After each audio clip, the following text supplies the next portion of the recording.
La ville de Grand Bassam, patrimoine mondial de l'UNESCO, désormais ville durable. Cette localité va bénéficier du financement de son projet de développement durable, un projet qui prend en compte la résolution des problèmes écologiques et de lutte contre la pauvreté. Cette décision a été matérialisée par une signature de convention entre Georges Philippe Ezali, maire de la première capitale de la Côte d'Ivoire, et l'Organisation internationale de la francophonie, OIF. Une initiative qui s'inscrit dans le projet de la mise en œuvre d'un programme de développement durable à travers les villes de l'espace francophone. Les questions d'emploi des jeunes, les questions d'assainissement, les questions de traitement des déchets, etc. Et en face, on met donc des solutions possibles, notamment dans le cas de Bassam, de faire de Bassam une ville touristique durable.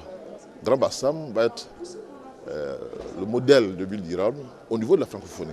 Je crois que c'est quelque chose de très important et donc va être accompagné en termes d'expertise, en termes de recherche de financement, en termes de mise en place de cadres réglementaires. Dans cet accord, l'Organisation internationale de la francophonie s'engage à soutenir la ville de Grand Bassam dans la réalisation de plusieurs projets de développement durable. Et la région bruxelloise, partenaire de l'OIF, s'engage à accompagner Grand Bassam dans la mise en œuvre de ce projet. Cette année-ci, un financement de 250 000 € a été fourni et nous espérons pouvoir inscrire cette collaboration dans la durée, que ce soit sur le plan financier, mais également sur le plan technique, puisque la région bruxelloise dispose d'une certaine expérience en matière de processus de ville durable. La région bruxelloise a été très séduite par ce processus. On pense qu'il y a beaucoup d'enjeux dans le domaine des villes durables en Afrique et des initiatives pilotes comme celle-ci méritent d'être soutenues, d'être valorisées, parce que ça permet de répondre à de réels besoins en termes d'urbanisation, en termes d'accès à l'énergie, en termes d'adaptation et d'atténuation au changement climatique. Et donc nous sommes ravis de pouvoir soutenir et valoriser ce type d'initiative. Ce sont 5 villes pilotes qui seront retenues.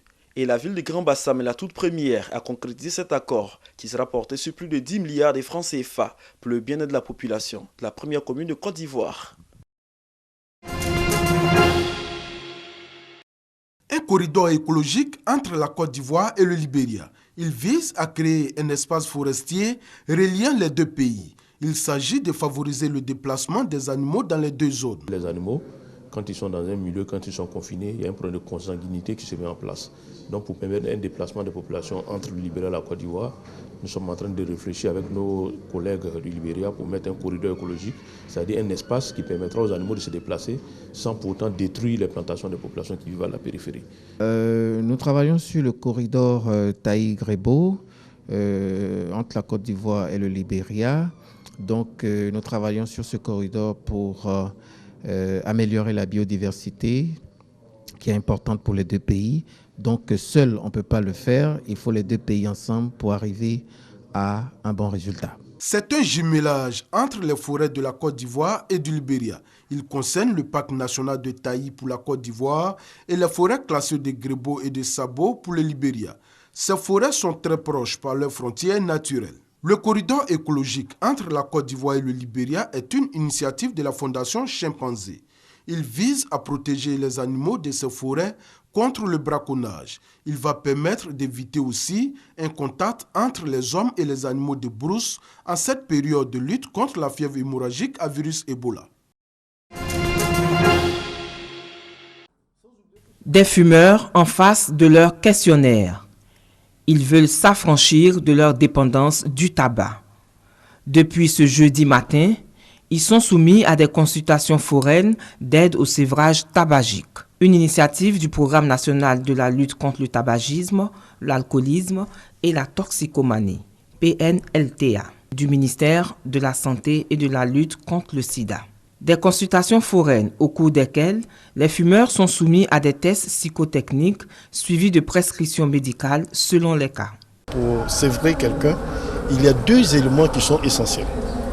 Le premier élément, c'est la motivation, c'est-à-dire que la volonté de la personne. Si la personne n'est pas de très bonne volonté, s'il n'est pas suffisamment motivé, on ne peut pas l'aider.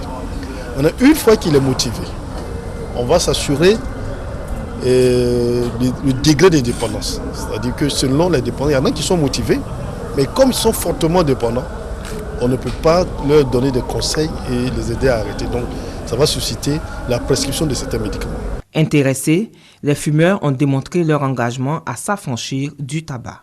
Bon, ce matin, j'ai eu l'information qu'il y avait une formation ici pour essayer d'aider ceux qui veulent arrêter et tout ça. Donc, je suis venu de Port-Boué ce matin, je vais arrêter. La cigarette nous permettait de réfléchir aussi. Ça nous permettait de réfléchir en tant qu'artiste. Mais on ne savait pas qu'on se faisait du mal. Voilà, c'est au fur et à mesure, au fil du temps, qu'on a travaillé beaucoup, qu'on s'est rendu compte que la cigarette n'était pas bon pour nous. Il fallait s'arrêter. Des actions que le PNLTA entend continuer afin de réduire considérablement la consommation du tabac en Côte d'Ivoire. À Yamé, 220 logements. Bakary est vendeur de journaux. Sa journée commence très tôt le matin. Dès qu'il s'installe, la devanture de son kiosque est aussitôt envahie par des personnes en quête d'informations. Cette soif d'information se limite généralement à la lecture des titres des différents journaux affichés. Ces lecteurs peu ordinaires font désormais partie du quotidien de Bakary qui exerce son activité depuis une dizaine d'années. Il vient s'arrêter à côté de moi, il regarde. Bon, des fois, il y a d'autres qui payent, des fois, il y a d'autres qui ne payent pas. Quand j'ai fini de placer mes journaux, je suis là à côté. S'il y a un client, je laisse le café, je lui sers les journaux. Les titrologues constituent une menace pour l'industrie de la presse écrite. Ibrahim Diallo en sait quelque chose, lui qui ne fait plus recette dans ce commerce. C'est le client numéro 1, parce qu'ils viennent attendre avant qu'on l'ouvre même. Ça c'est le titrologue, mais il y a deux sortes de titrologues. Il y a le titrologue naturel et ils n'achètent pas. Mais il y a des titrologues qui viennent, ils regardent les titres pour acheter leurs journaux. Avec les titrologues, l'actualité est au rendez-vous, quel que soit l'endroit où sont exposés les journaux. S'informer sans débourser un seul sou, tel est leur leitmotiv. Je me renseigne pour voir ce qui se passe dans le pays ou bien ailleurs. Bon, si je lis un titre, bon, s'il n'a pas pu payer les journaux, je regarde ceux qui ont payé les journaux aussi, et puis je fouille dedans. Je fais mes analyses aussi. Bon, enfin, le prix aussi est là, sinon avant je payais. Comme compte tenu de la situation actuelle, voilà, l'état est un peu dur. Chaque matin, je viens parcourir les titres et puis m'acquérir des informations. Et puis ensuite, ça me convient, j'achète pour aller vérifier tout ce qu'ils ont écrit sur les titres, si c'est vrai.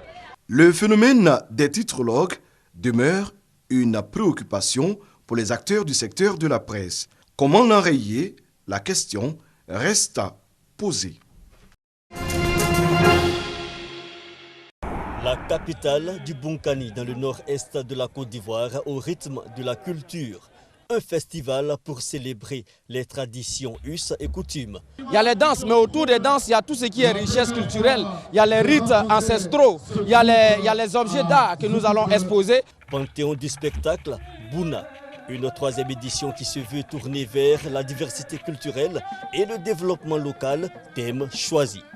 Comment est-ce que la diversité culturelle que nous représentons en tant que peuple du Bunkani, comment est-ce que nous pouvons fédérer toutes ces énergies, toutes ces richesses culturelles afin d'assurer le développement de notre région? Pour ouvrir le bal, les panthères de Nimi, venues de Zoukoube dans le centre-ouest, la panthère, animal noble mais féroce, le mythe du chasseur savamment exécuté.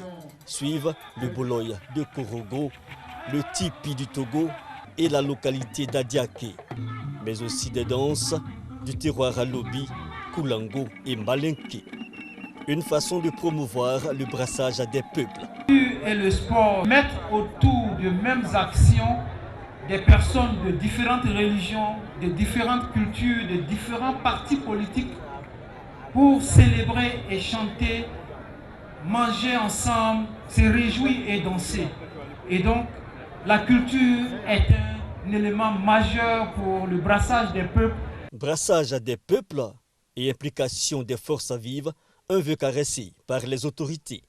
Nous nous sommes dit qu'il était temps que nous travaillions à nous connaître, à savoir d'où nous venons pour mieux nous projeter dans le futur. Ainsi donc, appuyé de chacun de vous, nous avons pu mettre en place ce festival. Le festival du Bunkani, la troisième édition du festival, débutée le 3 décembre, prend fin le 5 du même mois.